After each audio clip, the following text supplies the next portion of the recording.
అఖండమండలాకరం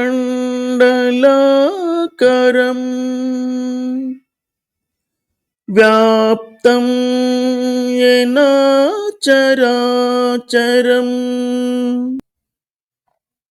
ధనురను సంగ రణక్షణ సంగ పరస్ఫురదంగ నటత్కటే కనక పిశంగ పృషత్కనిశంగ రసద్భట శృంగ హతావటుకే శరీరం సురూపం తదా వా కళత్రం యశశ్చారుచిత్రం ధనం మేరుతుల్యం మనశ్చేన లగ్నం గురోరంఘ్రిపద్మే షడంగాదివేదో ముఖే శాస్త్రవిద్యా కవిత్వాదిగత్యం సుపథ్యం కరోతి మనశ్చేన లగ్నం గురోరంఘ్రిపద్మే తతః కిం తతః కిం తతః కిం తతః కిం విదేశేషు మాన్యా సదేశేషు ధన్యా సదాచార వృత్తేషు మత్తో న చాన్యా మనశ్చేన లగ్నం గురోరంఘ్రిపద్మే తతః కిం తతః కిం తతః కిం తతః కిం.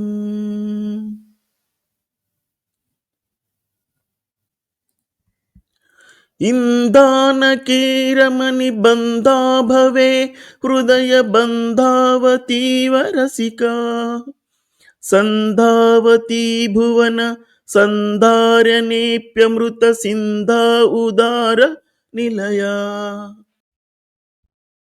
ఈరోజు నేను ఈ నెత్తి మీద కుంకుమ ఎందుకు పెట్టుకున్నానో తెలుసా? ఈ బొట్టు చిన్నప్పుడు మా అమ్మ నెత్తి మీద మేము ఎప్పుడైనా ఈ దేవాలయాలకు అలా వెళ్తే ఎవరైనా అలా పెట్టేస్తే మేము అలాగే వచ్చేస్తే మా అమ్మ చెప్పేది, నెత్తి మీద బొట్టు పెట్టుకుంటే, చందనం కానీ కుంకుమ కానీ పెట్టుకుంటే అల్లాహు ఆ నెత్తి మీద వాతలు పెడతాడని.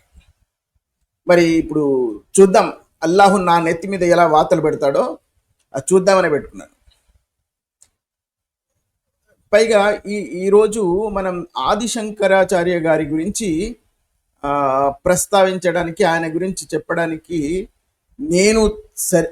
నేను ఏమాత్రం తగనటువంటి వ్యక్తి అయినప్పటికీ ఆయన శ్లోకాలు నిరంతరం నా చిన్నప్పుడు నిరంతరం మా దేవాలయాల్లో వస్తున్నటువంటి ఆ దేవాలయాల మధ్య పెరిగినటువంటి నేను ఒక వ్యక్తిగా ఆ పొద్దున్నే సుప్రభాతం లాంటి శ్లోకాలు కానీ ఆదిశంకరాచార్య గారి శ్లోకాలు కానీ దేవాలయాల్లో విని నేను అందులో నుంచి ఆ గాత్రంలో నుంచి ఆ మధురమైనటువంటి స్వరంలో నుంచి ఆ శ్లోకాల యొక్క ఆ పదాల అల్లికలను విని ఆ సాహితీ సౌరభ్యాన్ని ఆస్వాదించినటువంటి ఒక వ్యక్తిగా ఆదిశంకరాచార్య గారు ప్రధానంగా శ్లోక రచనలు చేశారు. ఆయన ఆదిశంకరాచార్యులు అద్వైత వేదాంతాన్ని ప్రచారం చేసినటువంటి ఒక గొప్ప ఆధ్యాత్మిక గురువు అని చెప్పవచ్చు, మరియు తత్వవేత్త.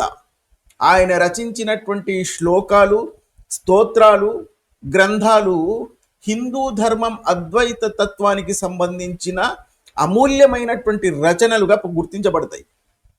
ఆయన రచనల్లో ముఖ్యంగా స్తోత్రాలు, ప్రకరణ గ్రంథాలు మరియు భాష్యాలు ప్రధానంగా ఉంటాయి. ప్రధాన స్తోత్ర రచనలు అందులో నాకు తెలిసి సౌందర్యాలహరి ఈ స్తోత్రం శక్తి దేవత అంటే పార్వతీదేవి, దుర్గాదేవి గురించి కీర్తిస్తూ నాకు తెలిసి 100 శ్లోకాలేమో రాశారు ఆయన. శివం శక్త్యాయుక్తో యది భవతి శక్తా ప్రభావితుం నచే దేవం దేవో న ఖలు కుశలం స్పందితమపి. చాలా బాగుంటుంది అది వింటే. రెండు పాదాల శ్లోకాలుగా ఉంటాయి అవి. చదవడంలో ఒక తదాత్మ్యం ఉంటుంది. అది ఆ తదాత్మ్యత అన్నది ఒక్కొక్కరికి ఒక్కొక్క విధంగా తోచవచ్చుగాక, కానీ అది చదువుతుంటే వచ్చే ఆ తదాత్మ్యత అది స్వయంగా అనుభవించాలి. అందులో ఆ 100 శ్లోకాల్లో ఎక్కువ భాగం ఆ దేవి సౌందర్యాన్ని కీర్తిస్తూ ఉంటాయి అవి. దాని తర్వాత శివానందాలహరి, శివభక్తికి అంకితమైనటువంటి, అందులో కూడా నాకు తెలిసి 100-110 శ్లోకాలు ఏదో ఉన్నట్టు గుర్తు. శివుని యొక్క గొప్పతనం, భక్తి మార్గం మరియు అద్వైత తత్వానికి వివరిస్తుంది ఇది. భక్తి రసంతో నిండినటువంటి ఈ స్తోత్రం శివభక్తులలో ఎంతో ప్రసిద్ధి చెందినటువంటిది. దాని తర్వాత విష్ణు షట్పది, అది మీరు ఎవరైనా విన్నారా లేదా నాకు తెలియదు. విష్ణువును కీర్తిస్తూ రచించిన 6-7 శ్లోకాలు ఉన్నాయి అవి స్తోత్రం. సరళమైనటువంటిది, భక్తి పూరితమైనటువంటి శ్లోకాలతో విష్ణు భక్తి మరియు ఆధ్యాత్మిక సాధనను వివరిస్తూ ఉంటుంది అది. అవినయమపనయ విష్ణు దమయ మన శమయ విషయ మృగ తృష్ణ భూతదయాం విస్తారయ తారయ సంసార సాగరతః దివ్యధునీమకరందే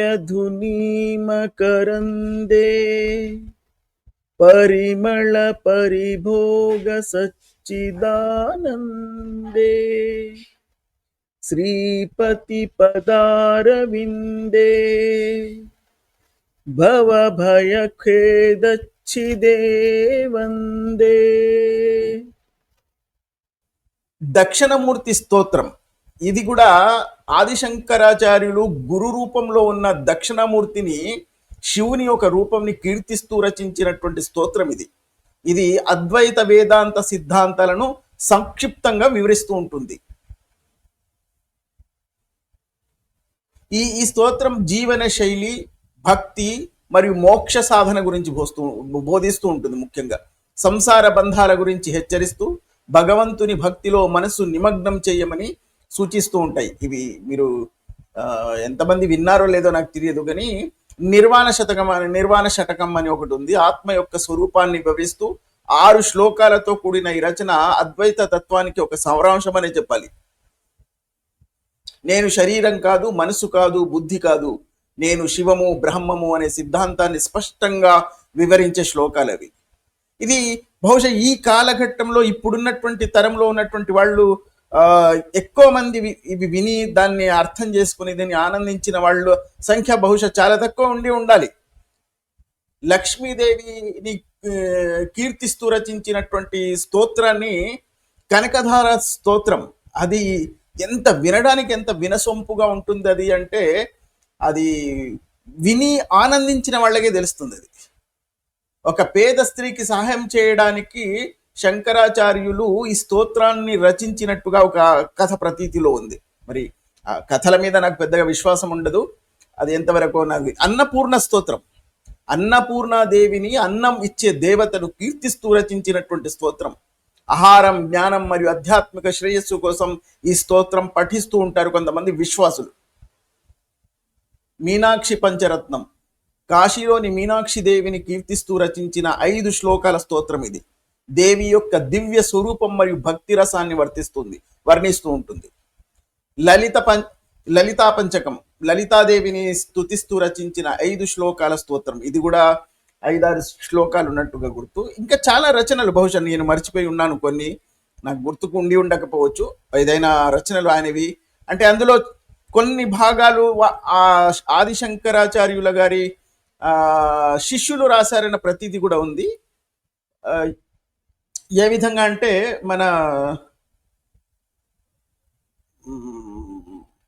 కాళిదాస్ రాసిన అశ్వధాటి 13 శ్లోకాల్లో కూడా ఆయన, ఎందుకంటే 12 శ్లోకాలే రాశారని, ఎందుకంటే ఆయన ఒక్కొక్క శ్లోకంలో 12 సార్లు ఒక పదాన్ని వాడారు కాబట్టి ఆయన 12 శ్లోకాలే రాశారని, ఆ 13వ శ్లోకం వేరెవరు రాశారన్న ప్రతీతి కూడా ఉంది. కానీ ఆ 13వ శ్లోకం కూడా అంతే ప్రతిభతో ఆ నియమాన్ని మొత్తం పాటిస్తూ అంతే రమ్యంగా, అంతే లాలిత్యంగా ఆ కవిత్వం యొక్క ఆ లావణ్యాన్ని అందులో పూర్తిగా ఆస్వాదించడానికి అవకాశం ఉంది. కాబట్టి అది కాళిదాస్ రాశారా వేరే ఎవరు రాశారన్న ఆ, ప్రసక్తి రాకూడదు నాకు తెలిసి. బంధానకీరమణి బంధా భవే హృదయ బంధావతీవ రసిక, ఇంధానకీరమణి బంధా భవే హృదయ బంధావతీవ రసిక, సంధావతీ భువన సంధారనేప్యమృత సింధా ఉదార నిలయ, బంధానుభావ ముహురంధాలిపీతకచ బంధా సమర్పయతు మే, షంధామ భానుమపి రంధానుమాశుపద సంధానమప్యానుగత.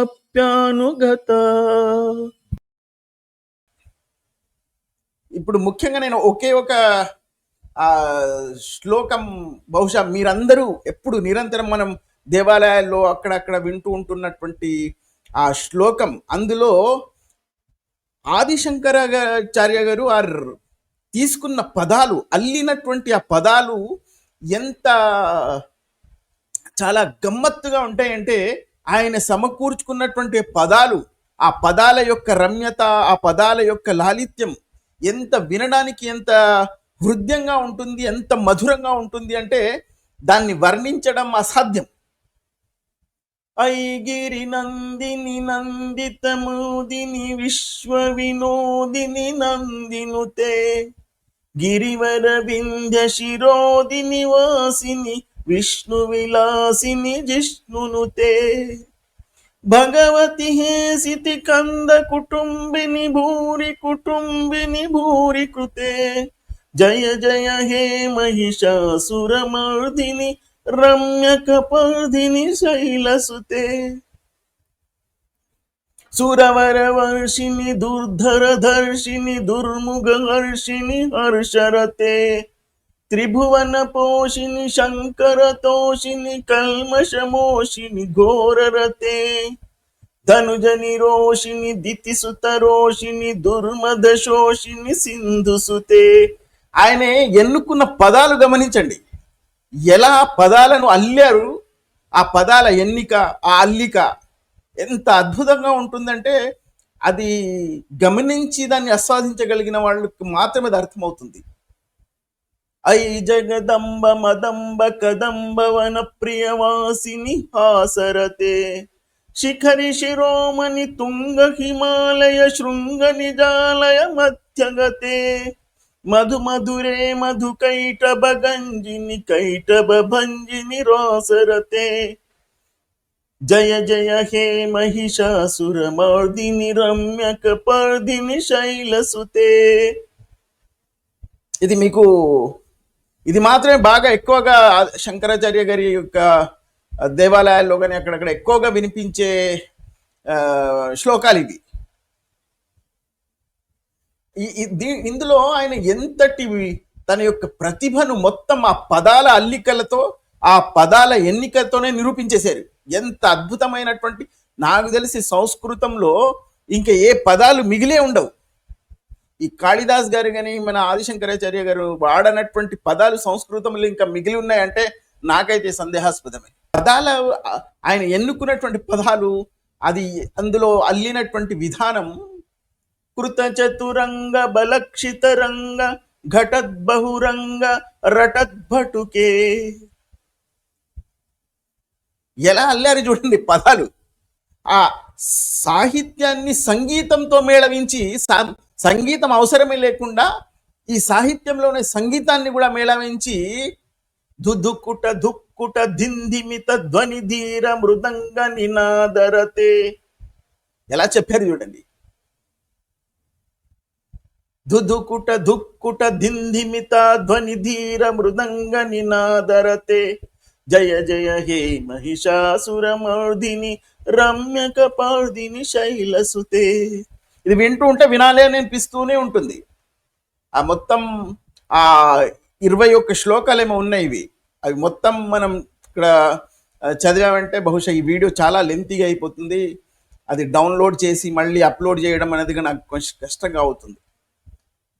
కాబట్టి ఆదిశంకరాచార్య గారి గురించి చెప్పాలంటే మహామహా పండితులు చెప్పగలరు. నాలాంటి ఒక అల్పుడు నేను ఎందుకు చెప్పవలసి వస్తుందంటే, నా చిన్నతనంలో నేను ఆ దేవాలయాల మధ్య పెరిగి ఇలాంటి శ్లోకాలు వింటూ పెరిగి దాన్ని ఆనందించి ఆస్వాదించినటువంటి ఒక వ్యక్తిగా మాత్రమే దీన్ని నేను మీ ముందుకు కనీసం ఈ యువతరం ఎవరైతే ఉన్నారో అది విని ఆస్వాదించాలని, అందులో వాళ్ళు చేసినటువంటి ఆ పద విన్యాసాలు, ఆ పదాల యొక్క విన్యాసం చూడదగింది, అది ఆస్వాదించదగింది. పదాలతో నాట్యం ఆడించారు, పదాలతోనే నాట్యాలు ఆడించారు ఆయన. అందులో ఉదాహరణకు నేను ఇప్పుడు మీకు కొన్ని చూపించినవి, అది గమనించండి. చాలా ఆ పదాలతో ఎలా నాట్యం ఆడించారు.